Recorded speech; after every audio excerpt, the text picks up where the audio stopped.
각종 심뇌혈관 질환의 주요 원인으로 꼽히는 소금, 그 속에 나트륨. 세계보건기구가 발표한 연구 결과로는 소금 섭취량이 6g씩 늘어날 때마다 심뇌혈관 질환 사망률과 관상동맥 질환 사망률이 급증하는데요. 하지만 최근 이런 상식을 완전히 뒤엎는 반전 뉴스가 발표됐습니다.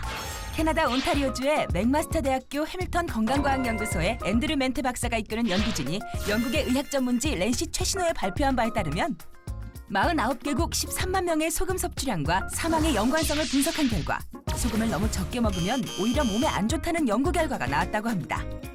고혈압 여부와 상관없이 소금을 조금 먹은 사람일수록 심장마비, 뇌졸중 등으로 인한 사망률이 더 높다고 하는데요.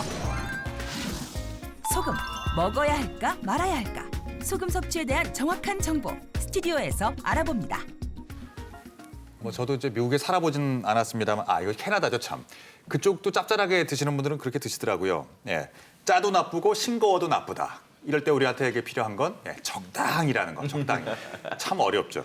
이거 어떻게 보세요? 네, 지금 아까 세계보건기구에서 짠 거의 위해에 대해서 굉장히 강조했기 때문에 사실은 소금 섭취를 줄여야 된다는 게 굉장히 저희한테 강하게 와 있는데요. 2014년부터는 저염식도 위험하다 하는 것들이 이제 보고되기 시작하고 있어요. 근데 그게 어느 정도냐 하면 하루에 3g 이하인데 우리나라 사람들이 한 13g 평균적으로 먹으니까 우리는 4배쯤 먹죠. 네. 그러니까 3에서 6g 정도의 소금 섭취가 심혈관 질환이 가장 낮다 이렇게 보고요. 이건 아마 혈압이 있거나 없거나 똑같은 결과가 있어서 조금 사실은 이전 연구에서 하나 더 나간 거죠. 혈압이 높아도 지나치게 소금 섭취를 적게 하면 문제가 된다 이런 건데요. 혈압이 낮게 되면 사실 뇌로 올리기가 혈액을 올리기가 굉장히 좀 어려워지잖아요. 그래서 교감신경계나 그거에 따른 신경 호르몬 이런 것들이 나오게 되는데 그런 것들이 혈관 건강을 위협을 하기 때문에 뇌졸중의 위험을 좀 더 증가시킬 거라고 보고하고 있습니다. 네. 이 뉴스만 봐서는 이제 캐나다 연구소의 결과라는 것을 좀 주목할 필요가 있는데요. 캐나다는 소금 섭취가 좀 부족한 국가입니다.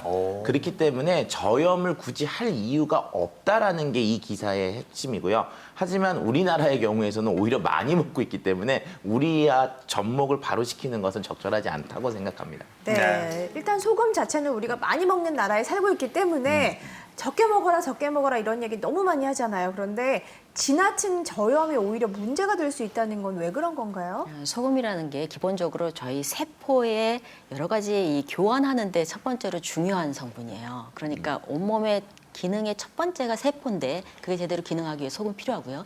두 번째로는 외부에서 감염이 됐을 때 염증을 만들어서 죽이거든요. 균이나 뭐 이런 거를. 그 과정에 또 소금이 작용하기 때문에 방어 기전에 가장 또 기저가 되는 어떤 작용을 한다고 생각을 해요. 그런데 이제 사실 3g 이하로 세계적으로 드시는 분들은 5%가 채 안 된다 그러거든요.